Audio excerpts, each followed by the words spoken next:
Welcome to the Authentic Spiritual Journey, a weekly podcast featuring real and practical spiritual conversations from fresh perspectives here on the Experience of the Soul podcast channel. Today, episode 286, Your Christmas List. And now your host, Reverend Cynthia Alice Anderson.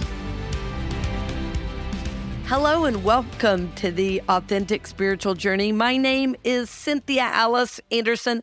I'm the host. I'm here today in Anderson Studios, a division of the Soulworks Group, and I am so happy to be here and bringing you the show today.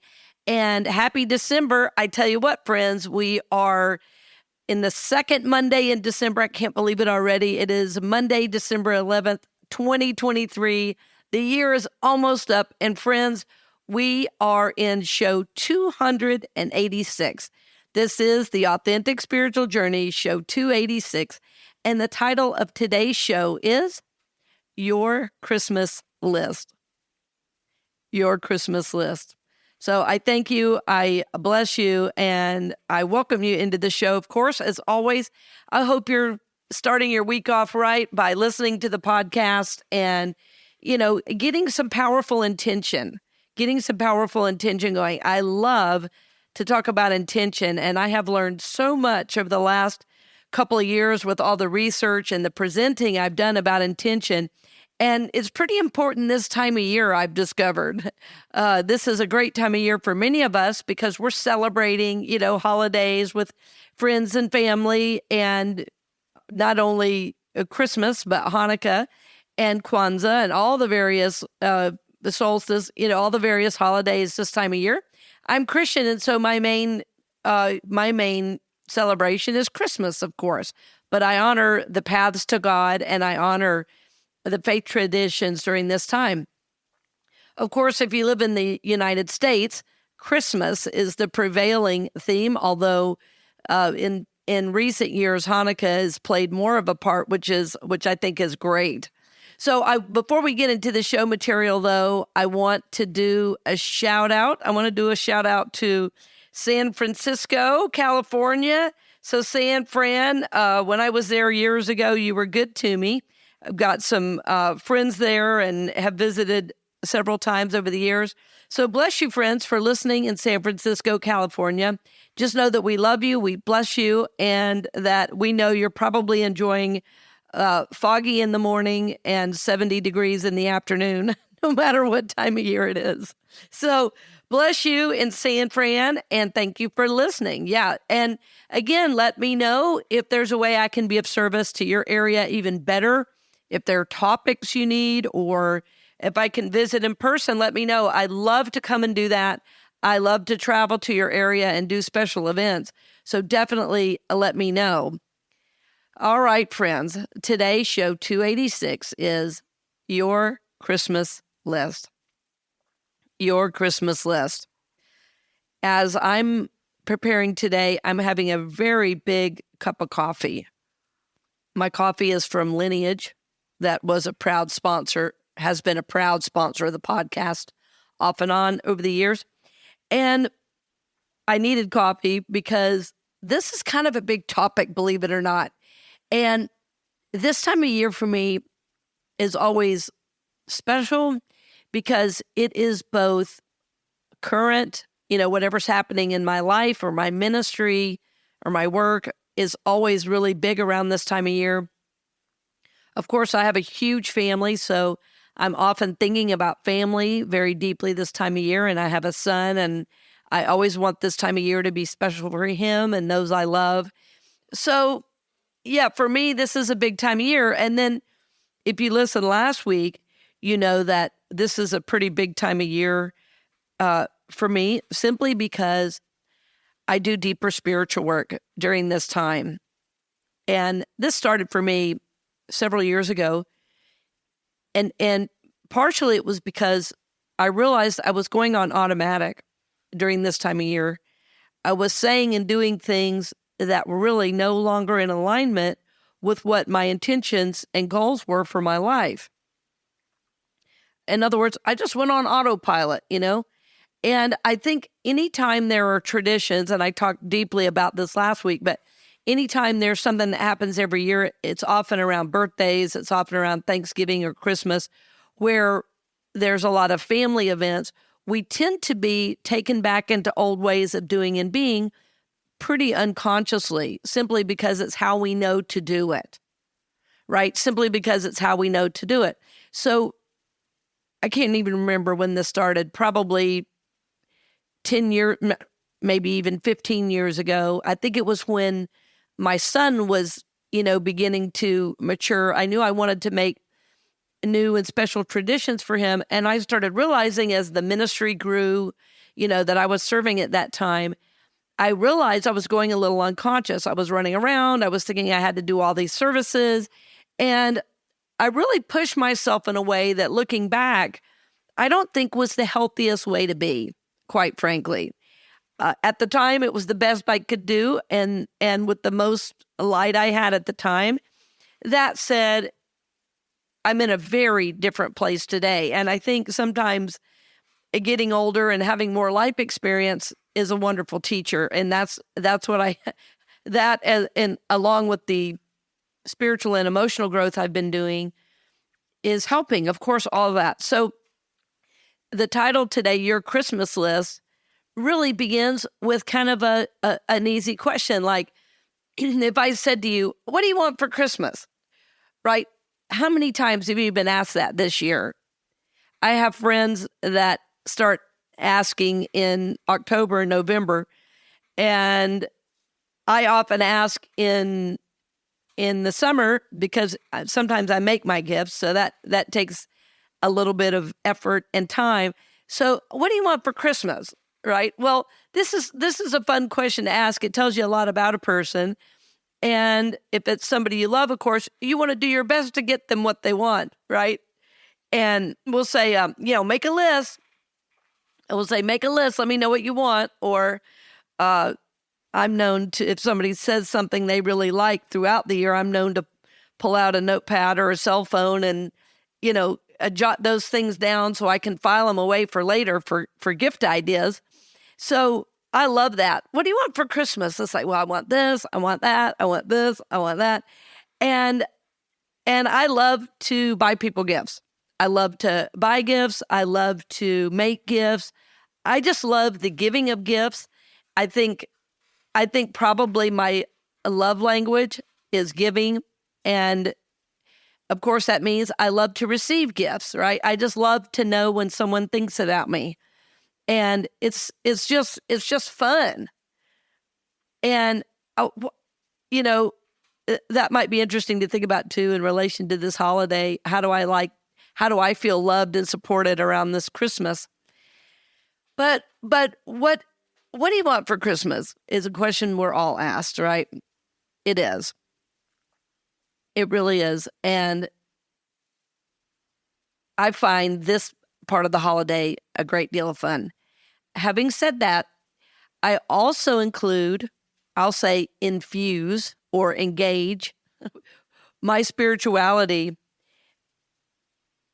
I engage my spirituality with this gift giving and buying. And what I mean by that, and I've done whole shows on this in the past, so I don't want to go too deeply in this, but what I will do if, somebody I know and love is really wanting something, or I don't know what to get. So if there's something I know they want, one of the things I'll do is really just take a few deep breaths, dial into spirit, and ask the universe, ask God, what is the best place to find this? Or I'll say, God, guide me to the right store. And I'll be really guided. Go here, go there. And I find this kind of delightful is the word that comes to mind. I find it delightful because it's fun to see how the universe, God himself, engages with our journey. Things that are seemingly unimportant. I used to have a friend years ago who would say, well, isn't God a little busy for stuff like that? Well, see, God is everywhere. God is everywhere present, and there's no limit to God. So God is everywhere at the same time. I learned many years ago that God is a circle whose center is everywhere and whose circumference is nowhere. In other words, wherever we are, God is. So there's always plenty of God to go around. There's always plenty of God to go around. So me engaging my spirituality with, gift giving and buying has been really fun because it's developed this sense of trust with my intuitive self. It's developed this sense of trust and connection with God. So it may seem like a small thing, but it's amazing how in a very busy season, I can be and choose to be not busy. The last several years, I have been less busy at Christmas than any other time of the year, simply because of my spiritual journey being deeper and because of setting different intentions and goals around my time during the holidays. I don't have to be exhausted by the time I get to Christmas. That was one of my unconscious ways of walking through the holiday. As I said, I would be running around, doing all the stuff, running to a million stores, also thinking I had to make gifts. My expectations that I put on myself and how unconscious I went was really astounding. The more conscious I get, I go, wow, I was just wearing myself out, and I don't really have to do that. And it's hard because our whole culture says you have to do that, right? Even though all the songs are, it's the most wonderful time, it's the most wonderful time of the year. We that's what it's supposed to be, but it's usually a time of stress and worry, overspending and debt. If somebody's saying Christmas songs about what really happens during the holidays, it would be a very different feel. So I love the intention, though, of it's the most wonderful time, and I think it can be. That said, I think it only is when we are becoming conscious beings, and this is something I keep coming back to. So the question is, am I being conscious as I walk through this holiday? In other words, is there room for more consciousness? And of course, the answer is yes, of course, there is room for more consciousness. So isn't it amazing how we started the show saying, kind of surface level, what do you want for Christmas? And all of a sudden now, simply with changing our mindset and shifting perspective, Christmas is already becoming more conscious and how we want to walk through it. I really hope that as I'm saying these things, you're sensing a different energy in yourself. I sincerely hope that as I'm saying these things, you're sensing a different energy in yourself and a shift in perspective. And friends, interestingly, I have become a bit of a specialist in this area. Not that I'm special, but I have specialized training and focus on the area of shifting mindset, of changing perspective, and the dramatic impacts that has on how you experience life in the world. I've become specialized through study, through looking at the world through what's called an archetypal lens, as well as working with professionals from all around the country who work in a variety of settings, medical, corporate, nonprofit. And interestingly, all of us, no matter what we do, no matter what our career may be, or even what our family system or dynamic is, if we change how we're looking at the situation, in other words, if we change our perspective and mindset, we start to experience similar events very differently. And I hope you're hearing that in this show and that you're coming with me on this journey of consciousness. Because friends, I'm on it too. And am I doing every holiday perfectly? I don't think there's any such thing. So the answer to that is no, I'm not doing it perfectly. Each holiday, am I seeking to become more conscious? Yes. Yes. Each holiday, as I work with Spirit on what I buy and where I go, do I feel more connected and supported? Yes. And I've learned when I feel more connected and supported, life is just better. I also know that as much as I love people and individuals and family, no one can support me like God can. And if you didn't hear the show yet, God Loves Me, I want to encourage you to go back to that one. That'll help you understand context for what I'm talking about today. So I talked a little bit about, moving from, this kind of surface idea, what do you want for Christmas, to, wow, how can I engage with my spirituality in this?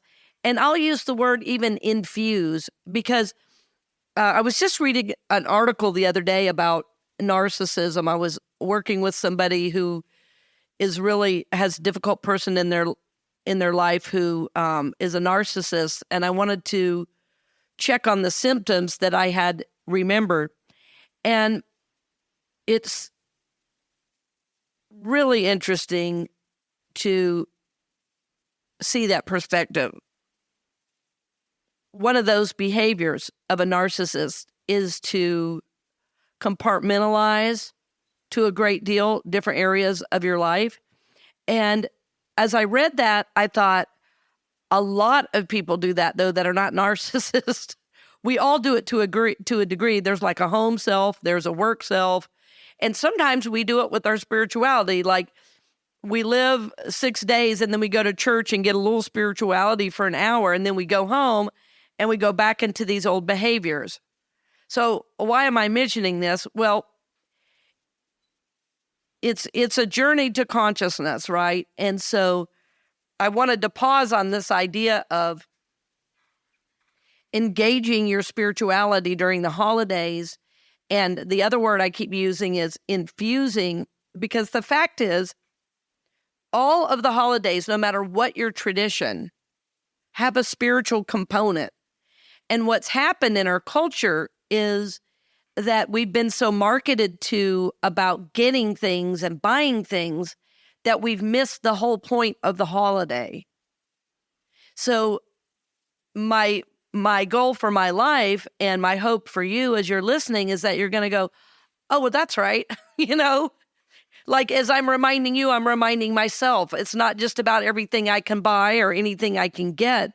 It's about a beingness and celebrating the Christ birth. And that's been lost with the consumerism and the commercialism of, at least of American society. I'd love to hear, if you're in another country, your experience of Christmas from your culture. But what I've really learned is that it's a lot of the things that are happening in the U.S. are happening around the world, as I hear from many of you. So it's like, how do we infuse or engage or, bring to light our spiritual journey and give context to what's happening in our holiday experience, our Christmas experience, our Hanukkah experience. So the next phase of this idea of your Christmas list is really about spiritual maturity. And this is what I'm talking about. Today is really about, moving into your spiritual maturity in a different way and a deeper way, and thinking about when we're thinking about our Christmas list, as I started, it's, and as I said, it's very much the personal, it's very much the surface, it's very much the personality of me and mine. And when you think about our development as humans, at 2 years old, about 2 years old is where children say me and mine, mine, mine, mine. If you've had children, you remember that. Unfortunately, people now call that the terrible twos. And I did not experience that with my son at all, that they were terrible. But I use that as a frame of reference, because you've probably heard that. Well, that's why they're terrible, people say, because it's all mine, mine, mine. That's no fun to be around. So when adults are like that, mine, that's called narcissism, right? Everything's about me. So think about the way we develop as children into, preteens, teens, adults. And then think about your spiritual journey and how that's developed. Think about that, how your spiritual journey has developed. And we talk on the show a lot about being an evolving soul. Well, are we evolving? That's a question we ask ourselves. Am I evolving? The idea when we evolve is that we move from the personal to the collective. The evolving soul moves beyond the limited personal self or the personality self. Often spiritually, we call that the ego. We love to demonize the ego. That's why I often like to just call it the personality, because in psychology, the ego is the self, right? So we want to be careful about that. But we want to, as souls, in other words, in the spiritual aspect of ourselves, we want to move beyond the limited and the personal of me and mine and move into the collective. Now, as I say that, it doesn't mean that we don't have needs, wants, and desires. We're all humans. That's fine. But when we only want for me and mine,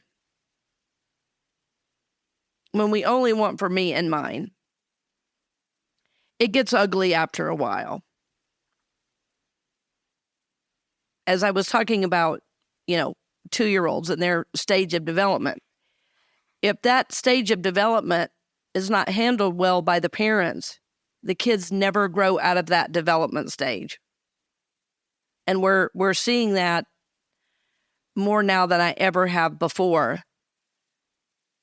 We're also busy multitasking that if a kid makes a noise, we just give them what they want to get them quiet, right?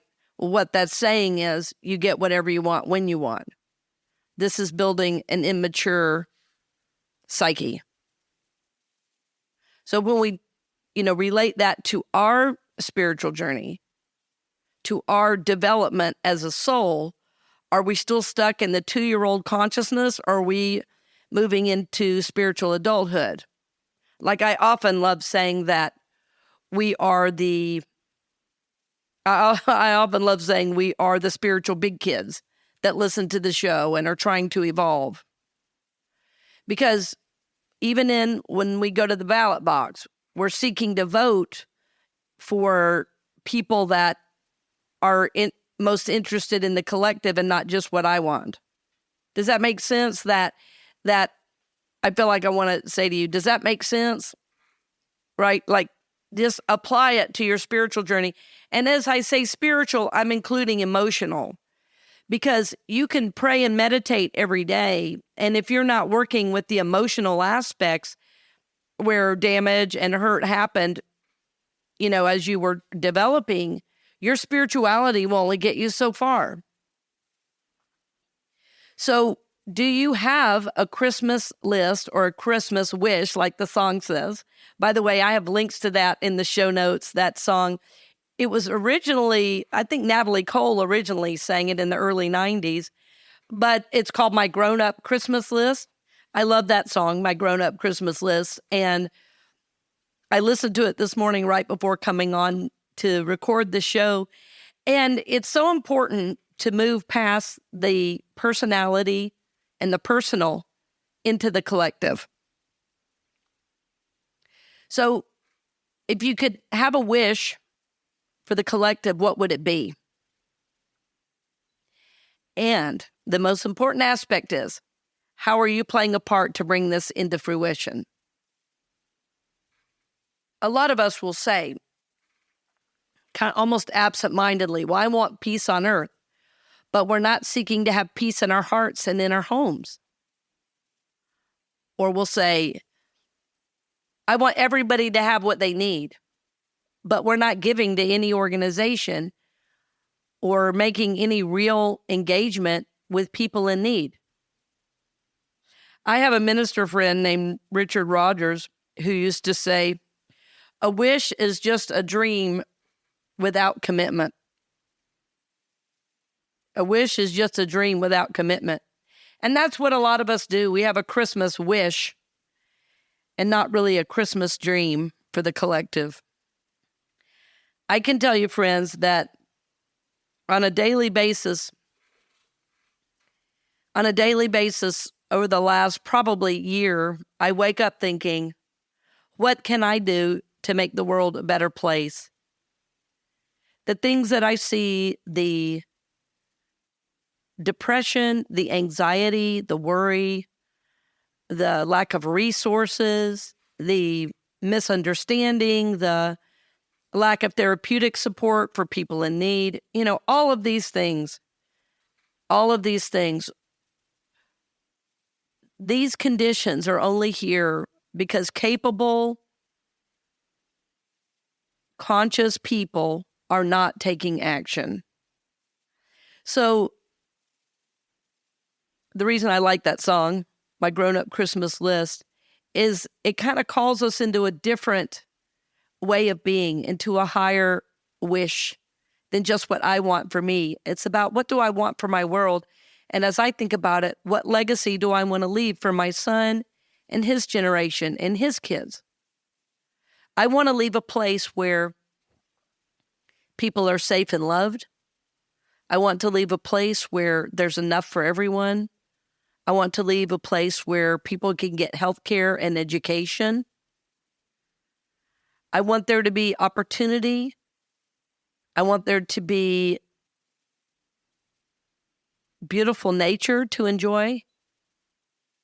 I want there to be balance with work and play. I want there to be peace and spirituality as an aspect of every part of every day. So I know to do that, what I have to do, part of what I have to do to bring this into fruition is I get up super early and do a podcast. Every week, I am speaking to try to help people shift their mindset into a mindset of oneness, a mindset of caring about the collective. That's what I'm doing. I give my time to organizations that need my support. I'm kind to people in the grocery store, no matter what time of year it is, no matter what kind of day I've had. So as you're thinking about this, what can you do? What is your wish for the collective, and how are you playing a part to bring this into fruition? And it might be a very small aspect, but I don't want you to ever diminish what small part you can play to help and bless the collective, because any small act is an act in the right direction, is an act that is blessed by God, is an act that will help you be more in the flow of all the good God has for you. The scriptures say very simply, as you give, so too shall you receive. So we give simply knowing it's ours to do, and the world always, brings back a blessing. We know that. So friends, my hope for you during this holiday season is you'll move from what do I want for Christmas to engaging in your spirituality more deeply as you give, does that make sense? As you give gifts and as you shop, that you'll, be in conversation, be in dialogue with God and the universe itself as you move through. And then finally, moving beyond the personal and the gifts into what you hope for the collective, and moving into really, really beautiful action that supports this wish and this dream for humanity. So my hope for you this holiday season, friends, is that you will have a beautiful holiday, that you will remember that God loves you, that you will remember that you play an important part in making this world a better place. So I encourage you, I lift you up, and I'm grateful for you, friend. I'm grateful that you listen. And for all those who support financially, thank you from the bottom of my heart, because this is my goal, this is my dream, and this is my vision as a way to help the world, and you help make that possible. So thank you, dear friends, for joining us today. I look forward to seeing you next week with our special guest, and blessings on the journey. We hope you've enjoyed this episode of The Authentic Spiritual Journey here on the Experience of the Soul podcast channel. This channel is made possible because of listeners just like you. If you would like to support the channel with your tax-deductible contribution on an ongoing basis or through a one-time gift, head over to experienceofthesoul.com/support. The Authentic Spiritual Journey is copyright 2023, Cynthia Alice Anderson, all rights reserved. Our theme music is composed by Dave Croft and used with permission from RR Hot Publishing. The Experience of the Soul podcast channel is a production of 818 Studios.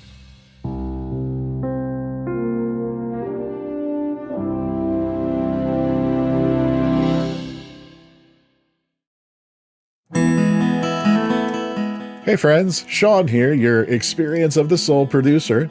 I want to take a moment to tell you about something truly exciting. The Soulworks online community, created by your host, Cynthia Alice Anderson, and available on the Mighty Networks app. If you're looking for a place where you can explore your spiritual path, connect with others, and grow in a meaningful way, then this is for you. Soulworks is so much more than an online community. It's a safe, inclusive space for spiritual exploration, self-discovery, and personal transformation. Inside the community, you'll find everything from uplifting spiritual studies to soul-centered growth practices, meditations, affirmations, and so much more. It's a space where you'll always be supported and never judged. The best part, membership is free. You'll have access to powerful resources, inspiring content, and a supportive group of like-minded people who are all on their own unique spiritual journeys. And if you're ready to dive deeper, there are premium options available to enhance your experience with a live Monday night talk series and extended, deeper meditations. If you're seeking a place to connect, grow, and nurture your soul, we would love to have you join us in the Soulworks community and see where this journey can take you. Visit my.soulworkscommunity.com today.